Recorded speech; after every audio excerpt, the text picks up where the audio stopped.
Looks like Jeff trying to take the spot away from Casey. These guys have been pretty close all day. I think the last time we had, Sprague getting a little loose off turn 2. Sprague in the net zero car. I think the 18 car had his bumper right up against that 0 car. Helped him loose a little bit? Yes. 24 Jeff Gordon now up to 5th spot. Casey Mears gets kicked back to 6th.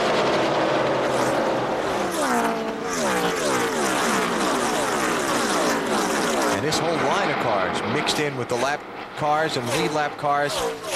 You know, we talk about track position. That's why it's so important to be up front, because now if you restart 5th in line, you're actually 10th. That's right. Deep in the pack on the speedway. Marty? Sterling Marlin's kind of fallen back in the field a little bit, Alan. They had to make 2 stops during that last caution flag because of the fact something was rubbing the right front tire. It turned out to be a brake duct. And what happened this morning, yesterday in practice, Sterling was bottoming out going into turn 1 especially. So they moved some suspension parts around, and that caused the brake duct to rub on the tire. Could have caused a big problem later in the race, but it's now fixed. Dave? Well, Matt, thankfully, Larry Foyt walks under his own power out of the infield care center. How are you? I'm okay. I hate it for Harris. You know, we had a lot of people here today and had a good car qualifying and blew up yesterday. Had to change the motor, so I kept telling them I was loose, and that's about the 4th time I wrecked. I just saved it the other times, and that time I just couldn't save it. Sometimes that'll happen, guys, and unfortunately the 4th one bit him. Larry Foyt joining Joe Nemechek and Derek Cope as the 3 drivers retired from the race. Yeah, we were talking about that earlier. It's so difficult to drive a car that's loose getting in, especially a place like here. Got a slow race for the lead going on here. Yes, we do. Looks like if Kevin Harvick, that 29 car, is going to three-peat, win his 3rd straight race here at Chicagoland, he's going to have to reckon with Tony Stewart in the 20. There's a battle. Jimmy Johnson marching his way towards the front. That is the battle for the 6th position. He may have to reckon with that 48 before the day's over, too, Kevin Harvick. I believe he will. And the 42 of Jamie McMurray. Burns, what's going on with 48? Well, they made a track bar adjustment to try to fix a tied-off condition, and it appears to be working. It was a sub-7-second pit stop for 2 tires, and Jimmy Radio did just a couple of laps ago. I'm trying that high side, but I'm not sure what I've got quite yet. Matt? Up in 4th, Dale Earnhardt Jr. is trying to reel in the leaders. It's been a work in progress. The 1st stop, air pressure adjustment. The 2nd stop, wedge and air pressure. Jr. says the car's attitude is the way I like it. If I could just get up front like the 20 and 29, I can take off like those guys. I didn't realize track position would be so huge here today. McMurray goes by Casey Mears, moves into the 7th position. That 42 of that Hamlin car is fast today.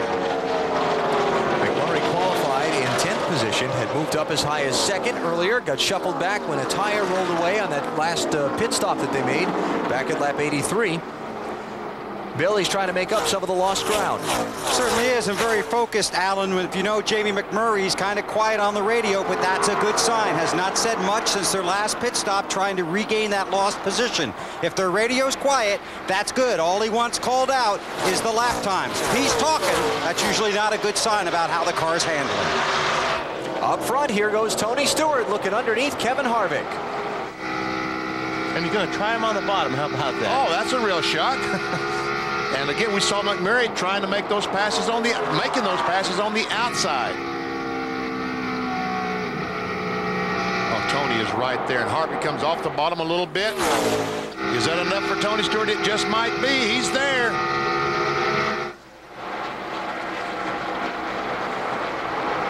Looks like it. And back in the lead for Tony Stewart. Tony Stewart ran the fastest lap that he's run in the race so far at lap 99, just after that last restart. Oh, man, right rear tire on the 4 car. Tearing that thing apart. Caution for debris. And we know where the debris came from. 3rd one of the race.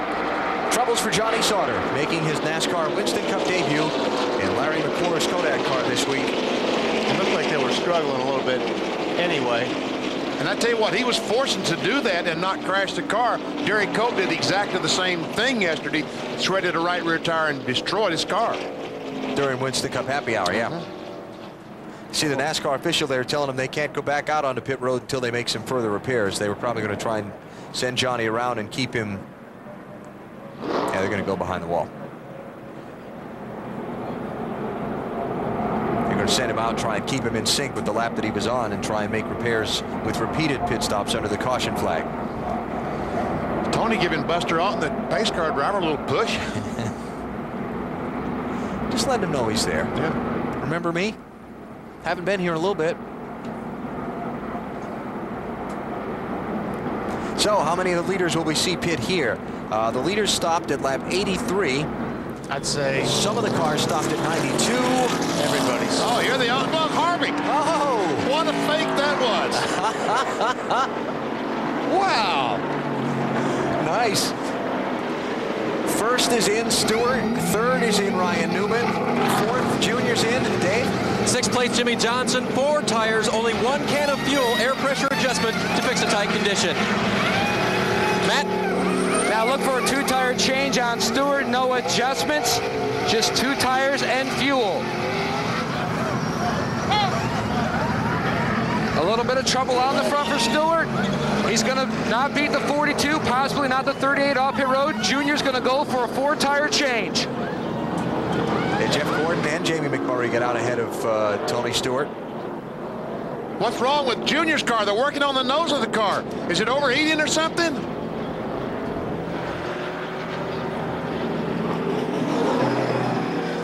They get into somebody or something? Or whatever. Come on. That's bent underneath a little bit, isn't it? I think it looks like it might be broken right behind that fellow's on his knees. Matt. He ran over some of the debris from the floor car of Johnny Sauter and bent back the valence on the right front. The Bud guys are trying to beat it back out. And it's really a shame because Junior felt like the attitude of the race car was the best it had been all day, running in the 4th position. Now he's going to be mired back in traffic. Remember, he felt like track position was everything. Now he's going to have a lot of cars in front of him. Marty. Well, Matt, Todd Barrier, why did you not bring Kevin Harvick down pit road? You know, track position is the biggest thing here. It was only like 15 laps were going to be different right here. I mean, the only window we would have to catch would be, you know, when we do have to pit, them having like 15 laps further on fuel. I think we can go as far or farther than the rest of them anyway. So we're just playing it out right here and running our own race and to see what happens. It was a nice fake on his part coming to pit road, but are you going to second guess this decision at all? Nah, not right now. At the end of this thing we may, but not right now. I'm not at all. Still in the lead, Kevin Harvick, guys. It's a good time to take 4 tires now, though. It really was a good time, yeah. If you're going to do it, this was the time to do it, because I think he could get away with 2 and 2. Kevin Harvick did not stop. He is the race leader of the Tropicana 400, trying to win this race for a 3rd year in a row. Can he do it again?